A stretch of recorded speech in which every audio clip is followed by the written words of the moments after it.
Good afternoon, everyone. Welcome to today's expert webinar series presentation. Today's presentation is entitled Mergers and Acquisitions of CPA Firms, including the impact of coronavirus. And it will be presented today by Joel Sinkin, our good friend, who is the president of Transition Advisors. Thank you for joining us today. My name is Tom Provine. I am a marketing coordinator here at Accountants World. As usual, we are very excited to be putting on these expert webinar series presentations for you. Just a couple of tips real quick about the GoToWebinar engine. You can access the attendee control panel using that orange arrow to expand and hide the panel. You will be using audio options. You can expand the audio section to choose whether you'd like to use your telephone or computer speakers. And if you have any questions today, whether they be technical questions or questions regarding the material that Joel is going to be presenting on, you can ask those in the questions tab. I like to say we always encourage questions from our attendees about the material. It creates for a more engaging presentation, and I'm sure that Joel would love to answer those. This is a presentation in our 2020 Expert Webinar Series. This year we are featuring 13 thought leaders. Joel is the fourth of 13 speakers in this year's Expert Webinar Series, including many in Accounting Today's top 100 most influential people in accounting. And our goal here is to really share their unique insights and that purpose of helping your practice thrive. And especially this year in 2020, with so much going on in the outside world, we really want to make sure that your practice is in the best position to succeed. So we brought together some wonderful thought leaders from around the profession in order to make that happen for you. If you're interested in signing up for all of the webinars, the URL is right here on your screen. It is 2020webinars-webinars.com. That is 2020-webinars.com. And that will get you to sign up for the remainder of the series. There will be one CPE credit that is going to be offered for today's webinar presentation. If you're wondering the 3 things that you need in order to get CPE, you would have to attend the live webinar for no less than 50 minutes. You have to respond to all of the polling questions. We have 5 polling questions today. And then submit the post-webinar survey within 24 hours after the webinar has ended. The survey will pop up once we end the webinar presentation, or you can answer it in the follow-up email, which usually comes about 45 minutes to an hour after the webinar's conclusion. And we will be sending you your CPE certificate within 3 business days. One thing regarding the CPE, if you are watching today's webinar presentation in full screen, when we do have the poll questions come up, we ask that you minimize your full screen presentation in order to answer the poll questions. There's a glitch within GoToWebinar that we've noticed where people who are in full screen presentation, their answers aren't accounted for. So make sure you minimize the full screen, answer the poll question, and then you can maximize it to full screen again once that's over. Again, that's a GoToWebinar issue that we're trying to remedy, but I just wanted to make sure the attendees are aware of that. And then lastly, add webinar@accountantsworld.com to your trusted email list. That is where the CPE certificate will be sent from. Accountants World love to add ebook and white paper content for everyone to listen to. And today we are offering the Emerging Stronger Than Ever ebook presentation. Many of our clients many of Accountants World's people and accounting firms across the country are experiencing a lot of difficulty during the crisis, and you may notice that your clients are going to be needing you more and more. Now is the time to reshape those relationships, and the free guide will help you get started with that. So with that, I'm actually going to launch our first polling question today, which is very simple. Would you like a copy of the Emerging Stronger Than Ever guide? So if everyone could answer that poll question, and a reminder that the polling questions are required for CPE credit. Alrighty. We have about 92% of people that voted. I'm just going to give it another couple of seconds here. Alrighty. Going once, going twice. And that will be all. All right. So thank you to everybody that voted here. So a little bit about our friend Joel Sinkin. He will be presenting today. He is the president of Transition Advisors. He's an expert in practice valuation and success planning in mergers and acquisitions transition structure. And he has been named to Accounting Today's most influential people list 9 straight years. Joel is a very good friend of us here at Accountants World, and he's going to be giving a wonderful presentation today. I know that. So without further ado, I am going to be introducing Joel Sinkin. Joel, how are you today? Very happy to be here. Thank you very much.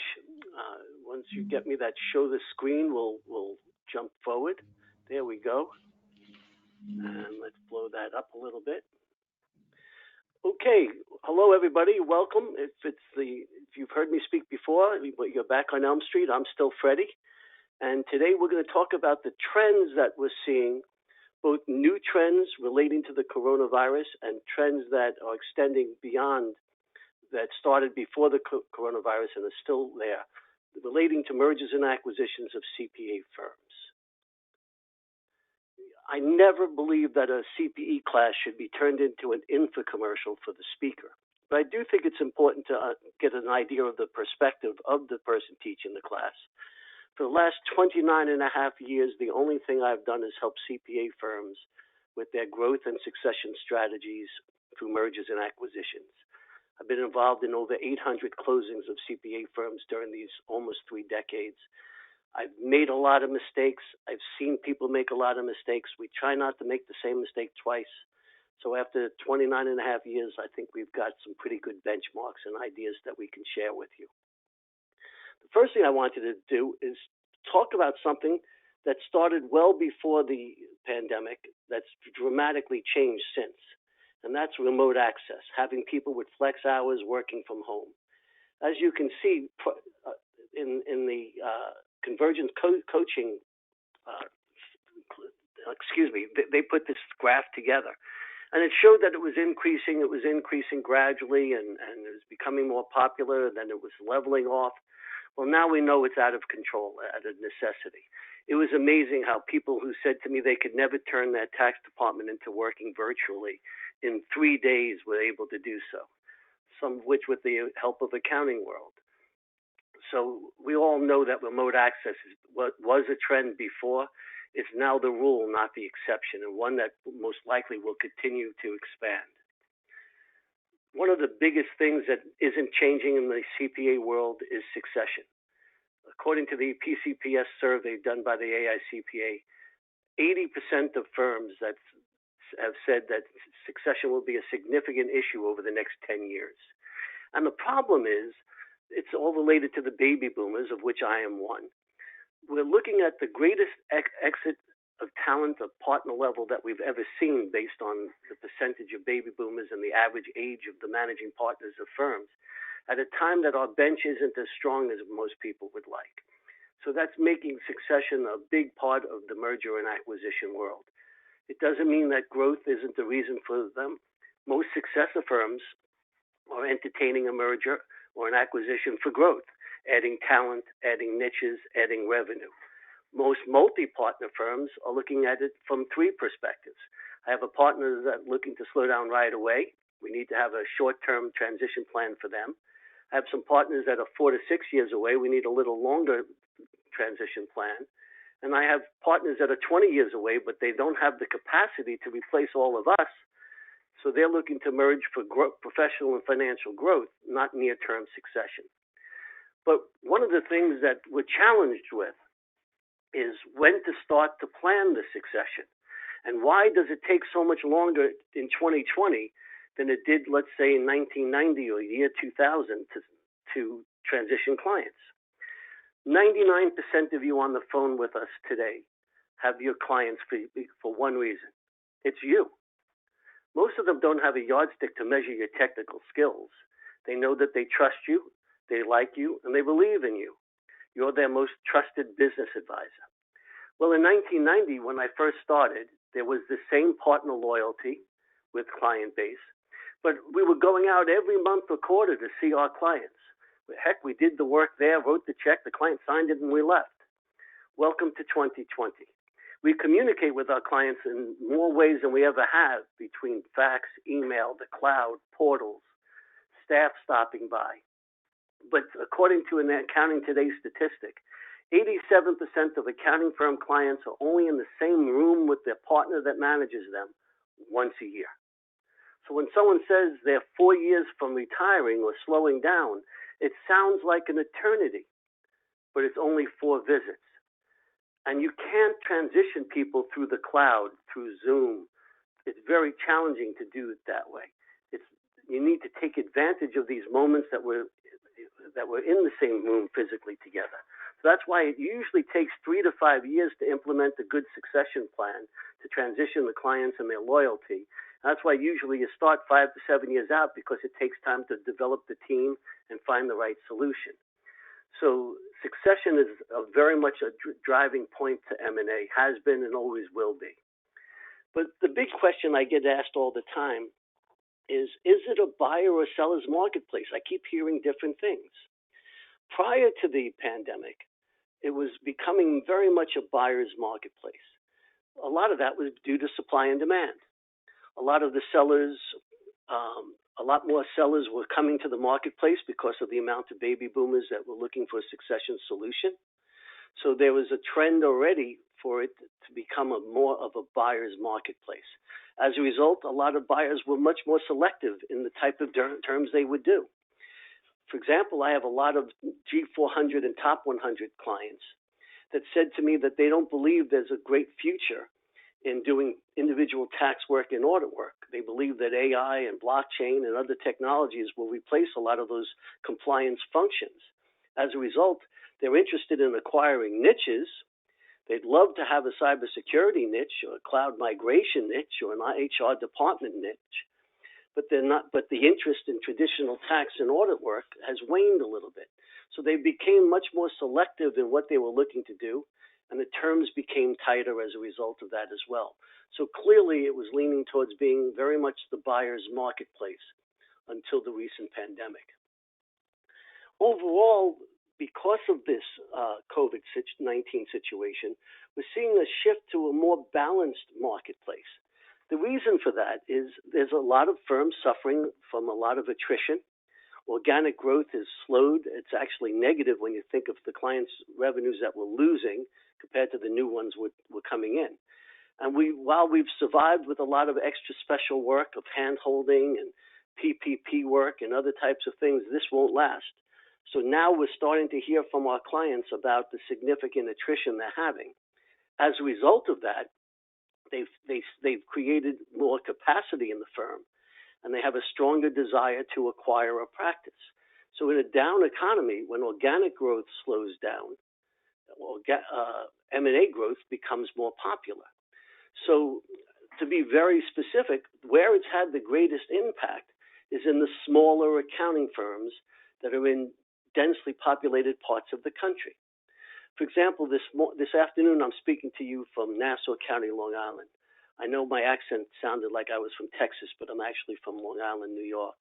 In Nassau County, Long Island, there are 3,200 CPA firms, more than any county, including Manhattan, by the way. There's more accountants in Manhattan, but more accounting firms in Nassau County.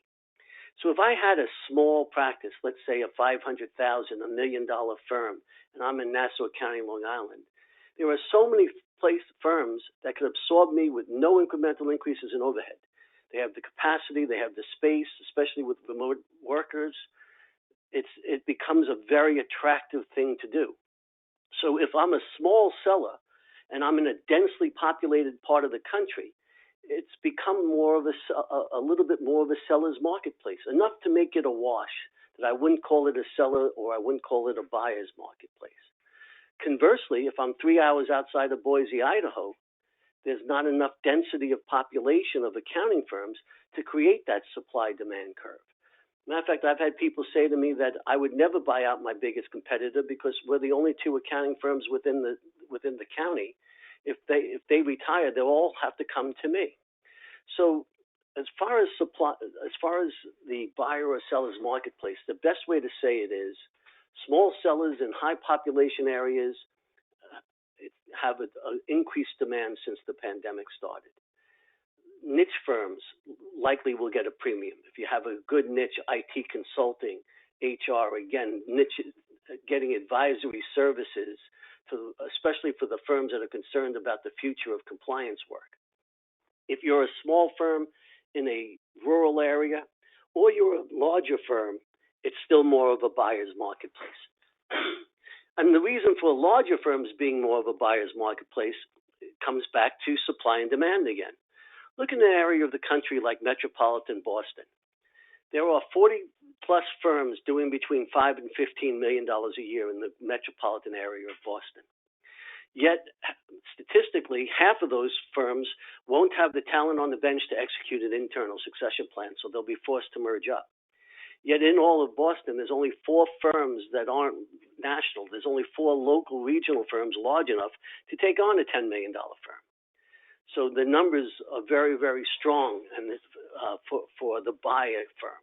So the successor firm in a large firm deal, the market favors them. One of the things that I tried to look back at to get a comparison of what we're going through now from an economic perspective, not from this terrible virus perspective, was what happened in 2008. For example, in 2006 and 2007, a part of 2008, the economy was booming. We were growing like a weed. Organic growth was fantastic. Most firms, their biggest problem was what? Staffing. I hear all the time, Joel, I've got enough work. I need the people to get the work out. Then the economic downturn hit in 2008, 2009, and 2010. At those point in times, firms could no longer depend on organic growth in the flat economy. The consolidation era had ended, so there wasn't the same big players doing a lot of those deals. As a result, there was a significant uptick in deal activity. So once again, as organic growth slows, M&A growth expands. Right now, when I speak to most of my top 100 firm clients, which I have about 37, I think, are clients of ours, most of them have hunkered down. Most of them have delayed continuing the dialogue in their deals to wait and see where things go. Some deals are so strategic, they're still involved, but their activity level is less. The G400 firms who were looking to buy have reached out to me in a surprising way, very counterintuitive, how much they've been interested in growing through acquisition. But there's obstacles we'll talk about in the way. And savvy market buyers see that this is an opportunity to do deals in a quote-unquote down market. Therefore, the demand side has improved a little bit, making it kind of a wash. Some sellers are delaying their venture in succession because of their retirement money is worth less than it was a year ago. So we're hearing that. We're hearing some sellers that weren't going to sell that are because of the decrease in fees and their concern to get additional services to raise new revenues from by merging with a larger firm. But no doubt poor succession planning, people that haven't started early enough, people that don't have the talent on the bench continues to drive M&A. So overall, again, the supply side of the equation seems to be a bit of a push. And we'll talk about mandatory retirement and how the sellers slowing down their retirement plans, how those things come together. Before we talk about firm valuations, why don't we get a polling question in so you all get your CPE? Sounds good, Joel. Let me just get that situated for you right now. So folks, we're launching the second of our 5 polling questions today. Alrighty. And the polling question reads, how many equity partners do you have in your firm? Is it 1, 2 to 4, 5 to 9, 10 to 19, or 20 or more? So we'll just wait until everybody gets that situated there. Once again, polling questions are required to be answered for CPE credit. And Joe, while the poll question's open, we did have a question. Someone asked, what do you consider to be a large firm versus a small firm when you're discussing buying? I think that's a great question, and I think it's always relative. In today's conversation, I consider a small firm in strong metropolitan areas to be 2 million or less. In more rural areas, 1.5 million or less. For the purposes of today's dialogue, I just was speaking for an accounting association where their average size firm was 40 million. For them, a small firm was 15 million. But for today's purposes, if I'm in Washington, D.C. area, or I'm in Chicago and I'm under 2 million, I'm a small firm for today's discussion. If I'm in Boise, Idaho, and I'm under 1.5 million, I'm a small firm. So that's a rough estimate of to answer that question. That's perfect. Thank you. Yeah, thank you, Joel. That was terrific, and thank you, Sharon, for getting into the question to Joel. All right, let's close this polling question here. Going once, going twice. All right, and Joel, quickly, let's just share those results. So, how many equity partners do you have in your firm? It looks 58% have just one equity partner, and 33% 2 to 4. Does that kind of jibe with the general audiences when you give these presentations? How is that going to affect some things going forward? Well, there's a larger population of sole practitioners than typical, but we're going to address things in a way that if I'm a one-partner firm or I'm a 10-partner firm, I'm going to get value out of today's session if I do my job correctly. The statistics of what you just said very much mirror the statistics of the AICPA, by the way. There's over 400,000 firm members of the AICPA. You have your top 100, which brings you to about 50 million, 55 million. Then you have the G400, which is the numbers 200, 101 to 500, which averages at the bottom end to be about 10 million. Then you have the other 44,500 accounting firms. So, I mean, the 45, I said 400,000 members, not firms, 45,000 firms. So the overwhelming majority of our community are small firms, and today's presentation is definitely more geared to that, especially what we're about to talk about right now, and that's firm valuations. When I speak of firm valuations, I am not talking about a partner buying out a partner. I'm talking about a firm that Tom owns is selling his practice to Joel, an external person, an external firm. So one of the things that we should discuss is what's the trend in valuation? How is the pandemic impacting firm valuation? What are the drivers to it?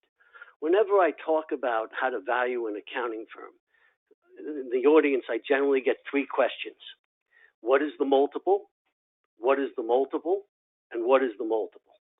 Everybody tends to focus on that multiple. For those who aren't familiar with what I'm referring to is most accounting firms are sold on a multiple of gross billings. What I try and teach, though, is that the multiple is the effect. You have to focus on the cause. The terms of the deal are going to be what influences the final valuation, as well as firm characteristics. Let's start with cash up front.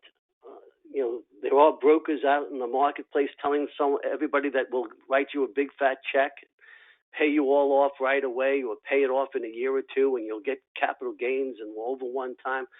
I could tell you that's not my experience. I know that they promote that. I'm sure they occasionally get it done. In over 800 closings of accounting firms, and a strong percentage of them sales, we see very little down payments. But let's understand that doesn't mean the buyer is not invested in the deal. Until recently, if I bought your practice, typically you kept your AR and WIP.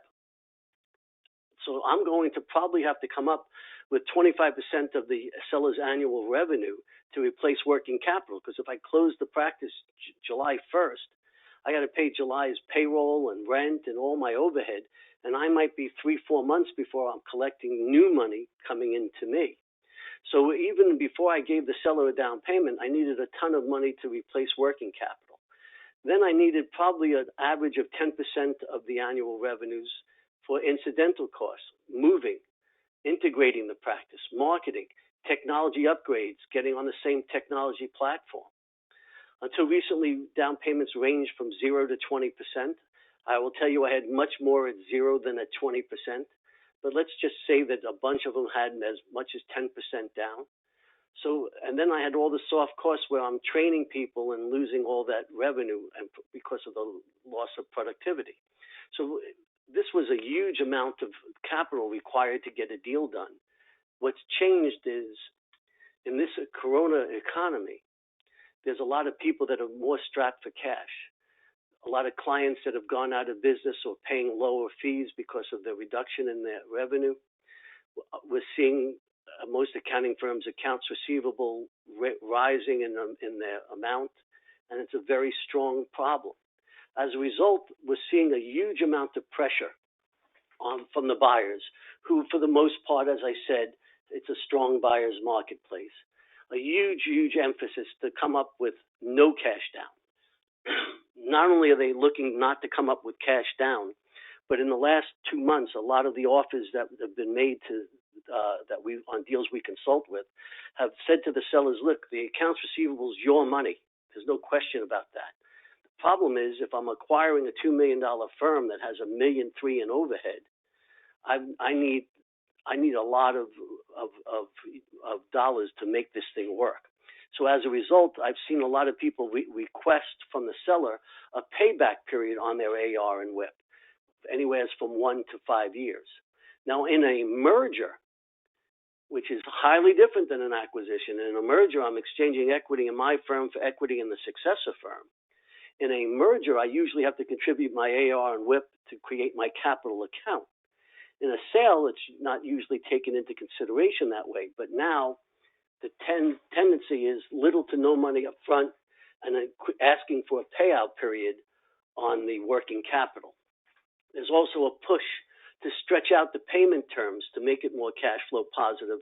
If I make a longer payout period, maybe I could pay a higher valuation and still be cash flow positive. Right now, we're still seeing firms suffering a little bit less than they would if it wasn't for the PPP work and revenue that they've picked up themselves as far as and other related programs. But as these things start to slow down, we're going to see cash become even tighter for most accounting firms. At least that's the predictions, which is hard to predict anything when you don't know what's going to happen next with the coronavirus, sadly. So the first variable that's impacting valuation is cash up front, if any. The second one is retention period. Typically, accounting firms are sold externally, not internally, but externally, with a look-back period. Let's say it's a 2-year look-back period. Excuse me. What that usually means is if I had a 6-year payout and a 2-year retention period, the purchase price would be adjusted based on what I do in years 1 and 2. So if there's a loss of clients or increase in clients' fees, the balance due from the buyer to the seller changes. In most situations, in most deals, you see 3 different types of situations when it comes to retention periods. 80% of the deals that I've done that were for firms under $2 million were collection deals or earn-out deals. This is where the buyer pays the seller a percentage of collections for the payout period. So, for example, if I was going to get 0.9 times over 6 years on collections, the buyer would be paying me 15% of collections for 6 years. In an earn-out deal, the entire payout period is a retention period. It includes special projects, fee increases, everything, but on the opposite side, when clients go out of business or relocate or sell and we lose them, we don't pay for them. So historically, most deals done were a collection or earn-out deal. Others had a period of time, like the example I used before, in 2 years that locked the purchase price. And even others had a 1-year retention period. I could tell you that it's a very rare time I've advised anybody to enter a deal with a 1-year retention period because one visit doesn't constitute loyalty. The secret of knowing what really happens with retention, as far as which is the truest measure of success of any deal, is year 2 after the seller's retired. If Tom buys my practice today, does the work in 2021, and the clients come back in 2022, they're his. They've got the transition's been done. They saw the change, they were comfortable with it, and they came back. So what's very counterintuitive is which deal works the best for the buyer, which one works the best for the seller. So The worst deal for the buyer, this was based on statistics we looked at over 3 dozen of each category, 3 dozen deals. The worst case for the buyer was the 1-year retention period. So here they were trying to protect themselves and reduce their exposure to client loss, and it backfires. The reason it backfires is several things. Number one, accountants tend to be a little conservative. I know that shocks most of you, but it's the way it is. And when they hear it's a 12-month retention period, they envision Moses parting the Red Sea and taking all the clients away in month 13. So what do? They do 2 things. They reduce the valuation for what they would have offered to impute this risk factor, and they shake the tree real hard during that first year because they don't want to lose a leaf in year 1 that they could have lost in year 2. So they're more aggressive and they pay less.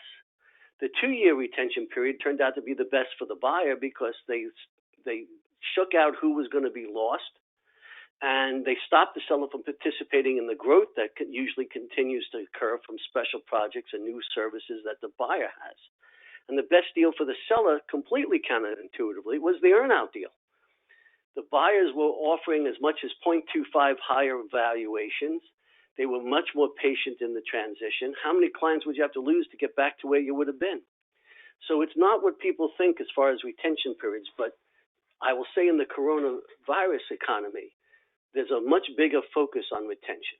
And even those that were happy with 2-year retention periods, for example, yesterday I finalized a contract on a deal that was a 2-year retention period after a 2-year merger. But we asked for an economy clause. We said if we lose a client in year 3 to another local accountant, shame on us. But if we lose them because they no longer need the services of an accountant, we didn't do anything wrong. We'd like an adjustment. So even if it's a limited guarantee like a 2-year, sometimes there'll be a 3rd year added for what we call an economy clause. So the first variable is cash up front, if any. Second's the retention period. Whoops. The 3rd variable, which I didn't put up a page for because it was pretty basic of a word, it's called profitability. But what most people don't get is the valuations based on the profitability to the buyer, not the seller. If I have a $300,000 practice and I'm operating out of my home and my wife, Kathy, answers the phone, what's my net? 90%? But then I took an office. Kathy didn't come with me. I hired an office manager, and now I'm making 40%. At which point in time was my practice worth more to a buyer? It's irrelevant. What matters to the buyer is their profitability. If they're able to absorb this practice into their infrastructure with no incremental increases in overhead, it's a very profitable acquisition. They can afford to pay more and make more.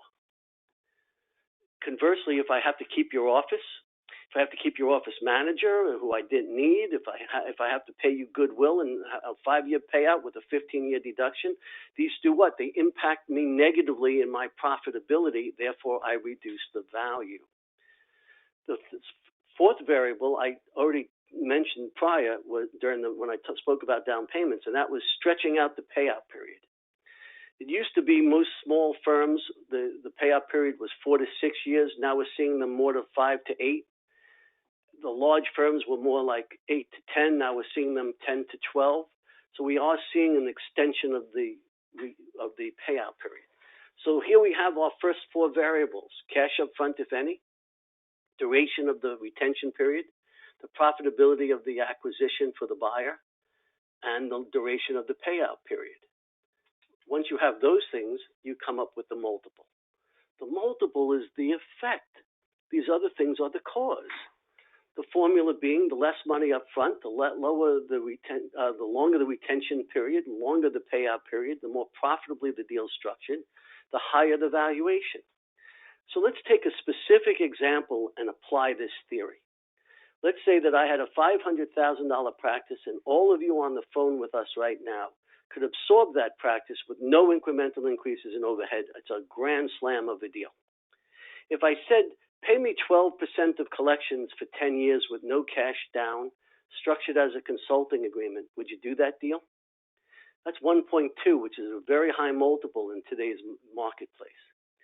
Yet I would do that deal in a heartbeat. If I lost the client after 5 years, I paid 0.6, but I collected 500%.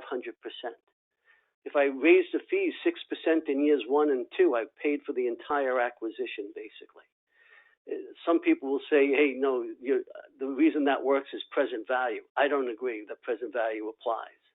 Number one, I have always been struggled with present value, not my strong suit. I mean, I get it, it's an interest thing, but not my strong suit. But because it's based on interest, think of this. If you bought my $500,000 practice and over the 10 years you increased it, you added more niches, now you're doing $600,000, I'm getting paid on that. That's greater than any interest factor. The reason the deal works is because it was risk-free. But if the same seller said, I want to be paid out in 6 years, or whatever you do in the second year locks the purchase price, but I'll still do no cash down and I'll still give you a current deduction. Depending on where you are in this country, you're most likely going to fall between 0.7 and 1.1 times. If the same seller said, I want to be paid off in 3 years with a 1-year retention period, cap gain, and 20% down, I cannot get them 0.7 right now in any place in the country. If they said, I want all cash at closing, I can't get them 0.5.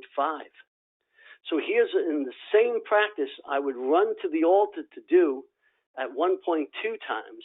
I wouldn't touch it 50 cents on the dollar. The multiple is the effect. You need to focus on the cause. And you need to think in terms of not negotiating one variable at a time. I can't tell you how often I'll get a call from someone that say, Joel, we worked everything out. We just need you to write the contract and help us plan the transition and write announcement letters. Sure, what do you agree on? Well, we agreed on a multiple. I say, what's the tax treatment? The seller says goodwill is the same time the buyer says a current deduction. I said, what's the retention period? We haven't discussed the retention period. You can't negotiate one variable at a time. It's a package. Think of it as the scales of justice. Every time you shorten one thing, you have to change the other side of the scale. And I do have a lot of people who will raise their hands and say to me, Joel, isn't the annual practice worth less than a business practice? And that happens frequently. And I'll ask the people why.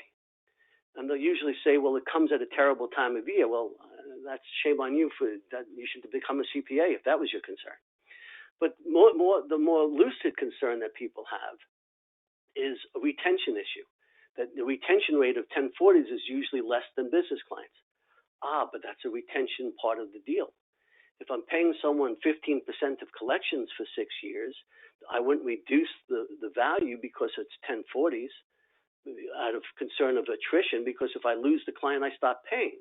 But if the seller wanted a 1-year guarantee on a whole bunch of annual clients, I wouldn't do the deal. But if someone did the deal, then they would lower the valuation because the retention issue is not handled in the deal itself. So intuitively thinking, most people would think in the coronavirus economy values have come down. But based on 2008 through 2010, multiples stayed pretty strong because of the demand to make up for the losses and pick up more revenue. Before we talk about niche mergers, maybe we should get our third polling question done. Sounds like a plan, Joel. Let me just launch that poll question for us right now. Okay. What issues do you see affecting your practice most in the next year? Would it be succession, admitting new partners, client retention, the need for growth, or all of the above? Once again, folks, this is the third of 5 polling questions in today's presentation. All right, we have about 75% of people have voted. We're just going to give it a couple more seconds here. All righty, up to about 90%. So going once, going twice, and let's close it and share those results, Joel. All right, so it's pretty even. 18% said succession, 7% said admitting new partners, 29% said client retention, 30% need for growth, and 16% all of the above. I'm assuming that admitting new partners is due to everything that's going on right now with regards to COVID-19. Would you agree with that, Joel? Well, adding new partners is usually for 2 different reasons. One is to build the bench strength for a succession team. One is a tool of retention and rewarding for people that have done a good job. I think what I'm really interested in, because people seem to be confused by it, is the firms that say that they're interested in both or all the above. So somebody would say, in a very recent class I taught for AGN, someone said, how could you be interested in both buying and selling? Well, the classic example of that is a 3-partner firm that has one partner who's 66, one partner who's 61, and one partner who's 40. The 66-year-old might be looking to slow down fairly quickly, so he's going to be, or she, a quick sale. The 61-year-old might want to work 4, 5, 6 more years, so they're a near-term sale, which we'd structure as a 2-stage deal. If we have time today, we'll talk about a 2-stage deal. And the 40-year-old is looking for growth, but doesn't have the capacity to replace the other people. So usually multi-partner firms rarely have all their partners in the exact same position with the exact same timing to their sunset. So I find it interesting that there's not even more firms that are interested in both succession as well as growth. But one of the trends that we saw last year that we're only seeing more of, and Barry Melanson spoke about this at a meeting in New York a couple months ago. Statistics came out, and a third of the mergers and acquisitions that was done in 2018, we don't have the statistic for 2019 yet, were actually with non-CPA firm acquisitions by CPA firms. You see them all the time now. A firm acquires a cybersecurity company, an HR consulting company. Again, it's done out of the concern of the IT disruption of traditional services, but it's also done because it's a great way of generating advisory services revenues. Just as for a while, bookkeeping and payroll were shunned, now people covet them with CAS work having such great technology to help you bring it to conclusion at much less time, less exposure, and of great value. So niches have become a very, very big part of M&A. The most classic type relate to IT. Next most often relate to wealth management. The newer ones that you're starting to see more and more of are HR departments, executive recruitment departments, litigation support and forensics, a little slow right now compared to what it was, but that's related to the virus more so than anything else. But medical consulting. So all these types of niches have become very, very important. Now, if I'm a sole practitioner, I'm not likely going to buy a cybersecurity company. I get it. But maybe I should affiliate with one that I could use as a referral, that we have some sort of fee-sharing relationship, that I can get them in the door to the clients, help my client out, help the cybersecurity firm, and help myself. The key is how to structure these type of niche mergers. On a larger scale, because on a joint venture, which would be for smaller firms, you would look for joint ventures. And how the negotiation tactic there is how you share in the new revenues on the basis of what you refer. For larger firms, they tend to acquire the division. We helped a top 100 firm recently create a cybersecurity division. The way we did this is we spoke to the cybersecurity 2 people who owned the firm. And I asked them very simply, if you get in front of someone who needs your services, how good are you at converting them to become a client? And of course, they bragged that how great their ratio is and their closing ratios, and how they acknowledge that the problem is getting in front of someone who's a decision maker who needs their services. What I explained to them and shared with them was, with an accounting firm, that issue goes away. If your accountant calls up a client and says, "I think you should speak to Sharon on your IT platform, and what we could do to protect it and everything else," generally speaking, that client says, "Yeah, I'd be happy to take the meeting." So the way we structured the deal was based on both parties, the accounting firm and the cyber firm, growing. So they were doing $2 million. They were making $500,000 combined. We said to them, "Look, we're going to keep you whole in income. We're not looking to take a dime out of your pocket. We're going to create a separate division called Jane Doe Cybersecurity. We're going to get you in front of all of our clients, and we'll share in the revenue generated from our clients." So from the cybersecurity's perspective, it was a great growth opportunity. Although they were hoping for a big fat check, and they were hoping to be bought out, I explained to them, we can't keep you whole in income and pay you for your equity at the same time, but we can give you a succession plan, and by building the division, it will increase your succession plan. So everybody won. The accounting firm won, the niche firm won, and the clients won. So and we gave them the same buyout, by the way, that was in the partnership agreement for everybody else. So niche mergers for large firms are usually a merger or an acquisition. For small firms, are more of a joint venture. One of the trends that we're seeing, again, I won't invest a huge amount of time into this because this is for multi-partner firms, is the trend to get away from the one firm, to get to the one firm client culture and away from the eat what you kill. You know, a lot of firms are trying to get away from the my client, your client attitude. And it helps them in a lot of ways. It helps transition clients when they're not loyal and only speak to one person. The tough part of it is adjusting to it and setting up your compensation and your ownership agreement to make sense to a one firm client culture. For example, I can't say to you, I'm going to buy you out or retire you on your book of business you manage or on your equity and still be a one firm client culture, because it de-incentivizes me to transition clients and things like that if I'm paid based on the book of business I manage. But for larger firms, eat what you kill is disappearing, and the one firm client culture is very much the case. And this statistic from 2018, which the 2019 statistic I've just been privy to, is dramatically even more. As you can see, the larger the firms, the higher the percentage that are switching to this new type of culture. One of the other things that is impacting multi-partner firms is the diminishing meaning of equity.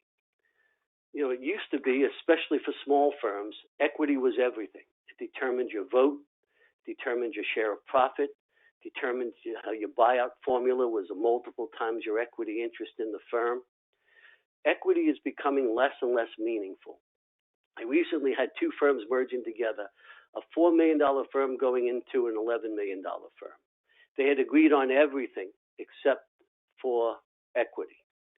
The successor firm was saying that their realization rate's higher, they have invested more into infrastructure, and they were explaining all the reasons why their realization rate, everything was better than the $4 million firm. And the $4 million firm said, why do you want to merge with me and treat me like your ugly stepchild? It's like a Cinderella complex.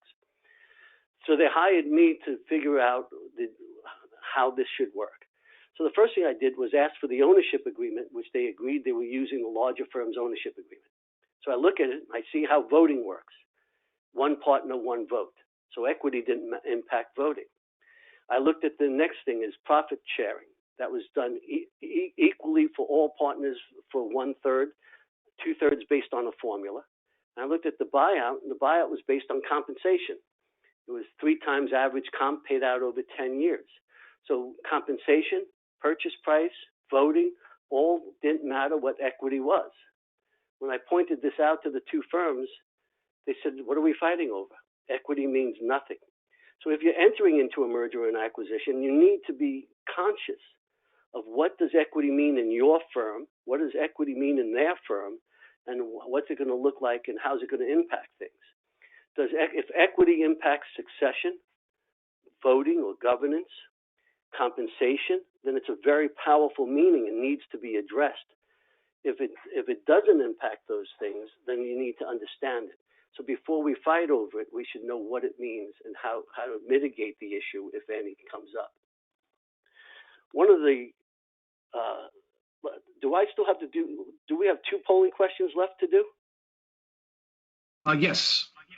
You know what, why don't we get one of them done now so I can float to the end, and we'll do the last one at the end. Yeah, no worries, Joel. All right, let's get that 4th polling question up. Alrighty, folks. In the next 5 years, my firm is likely to sell, acquire a smaller firm, merge into a larger firm, or you're not sure. Once again, all the polling questions are required for CPE credit. Just give people a couple more seconds here to get these done.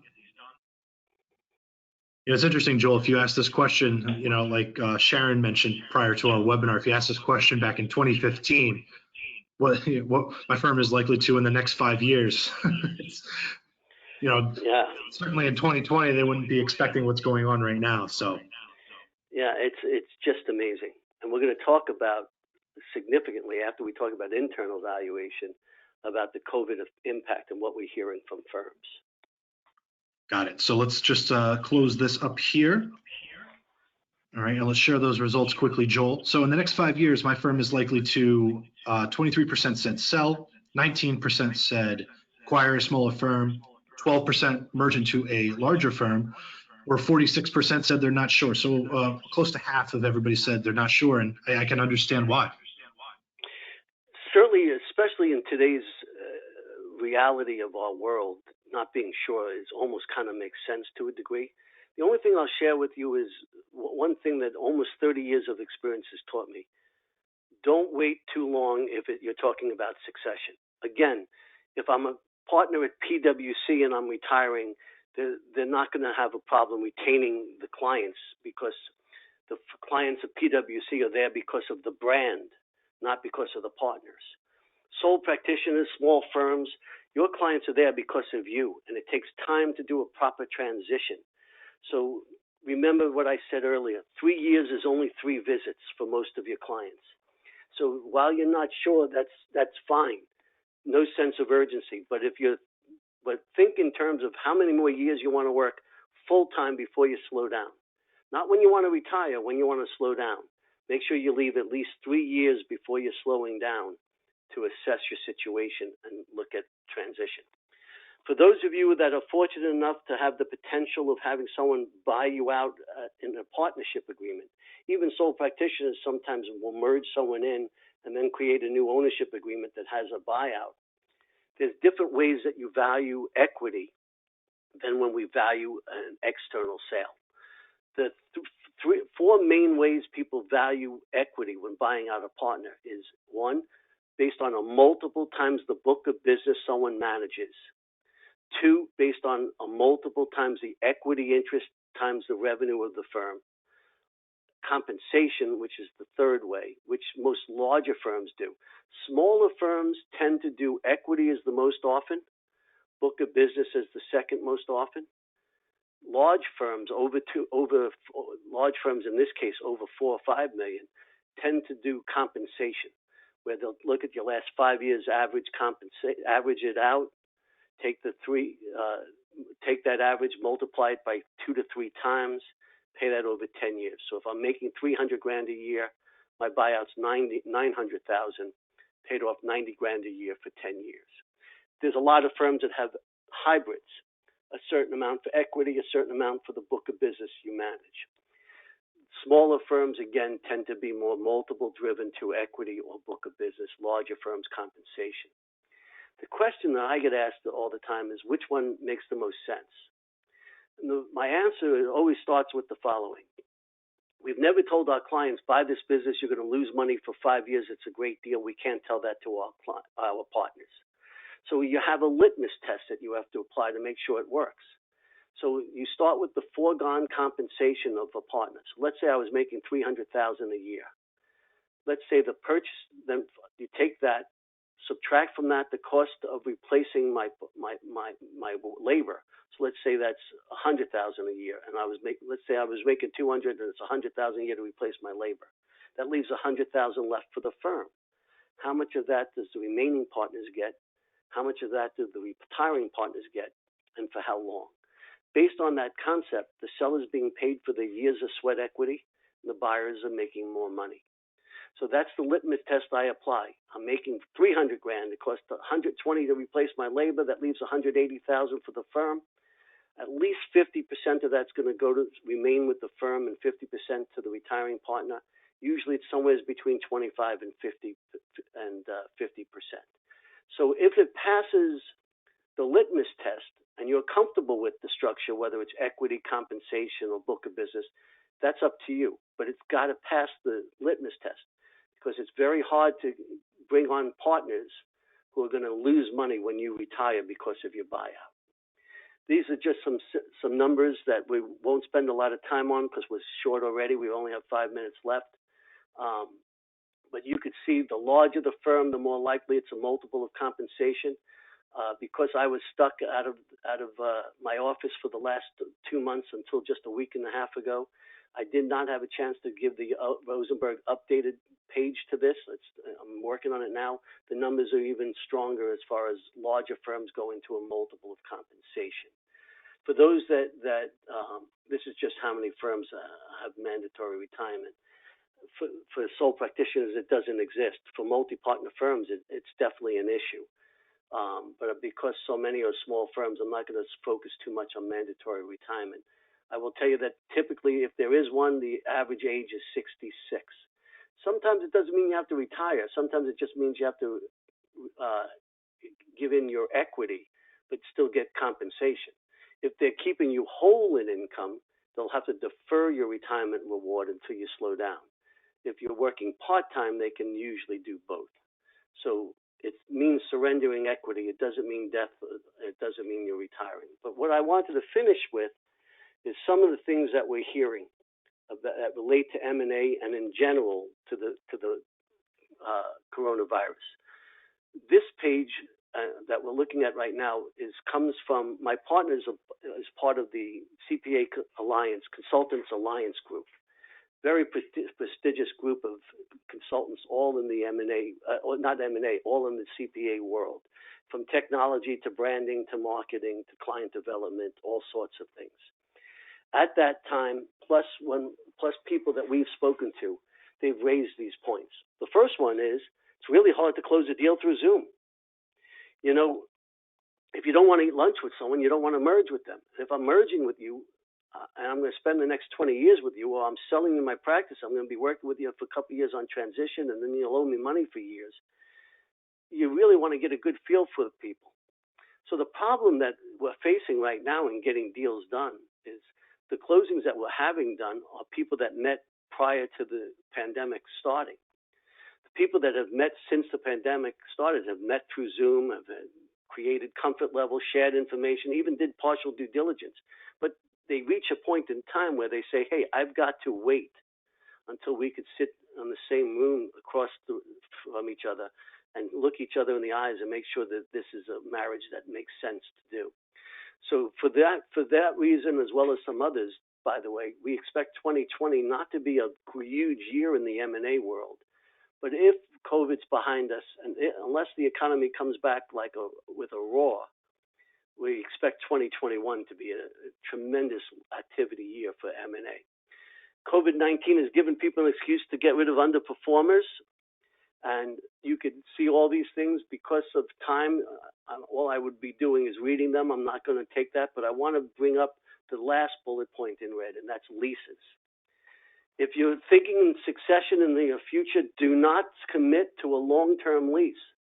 Leases are now a big albatross. I've got 3 practices with Florida, Texas, and California, or 4, one in New York, that are great firms with great billing rates, great everything that would attract buyers, all of which have leases running from 3 to 5 years left on the lease. Nobody wants your lease anymore. They're looking at their own space saying, what do I need it for? With all the people working remotely and everything. It's a change that's not going to go away for a lot of firms working remotely. They may have rotations to their office, things of that nature. Try and avoid making a long-term lease if you can. And the AICPA shared with us for firms under 5 million, that was the maximum, that they do plan on laying off as much as 15% of their employees, that they are not considering too much of reduction in compensation for most firms. Most that have made commitments to hire people are keeping to them. 60% of firms think they'll still be working from home, and 90% don't feel they're going to have to delay paying rent or lease payments or things like that. You know, also the Accounting Today, who did this survey, is sharing a lot of information on who they expect to, what they expect, what the people who responded to expect to see in recovery from the virus, both the economic and everything else. What's interesting is, again, all of this could be read. So I'm already out of time. But what I wanted to share was one very surprising thing. A very significant percentage of people, over a third of respondents, thought that 10% of their small business clients will go out of business, and 25% think it will be worse than that. So almost 60% of the firms that responded to this Accounting Today poll felt that they were going to have a significant attrition of small businesses. A very scary thought. I'm out of time. The last things I'll leave you with before we finish and do our closing business with the last polling question is, this is a page that brings you to the PCPS division of the AICPA, especially for small firms. Fantastic information available to you. If you're not a member, you should really think about it. And this is our website.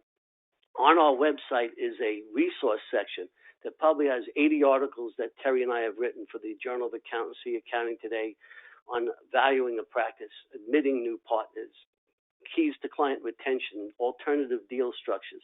It's all free. You don't have to sign in or register. Help yourself, dig up, and Tom, I'm sorry I ran over time. I know we have some closing business to attend to.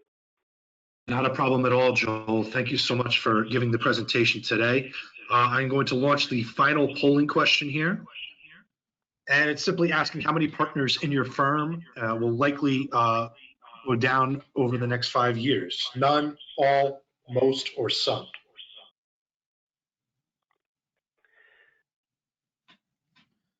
A deceiving question, because for a sole practitioner, it's either yes or no. It's not some. Yeah.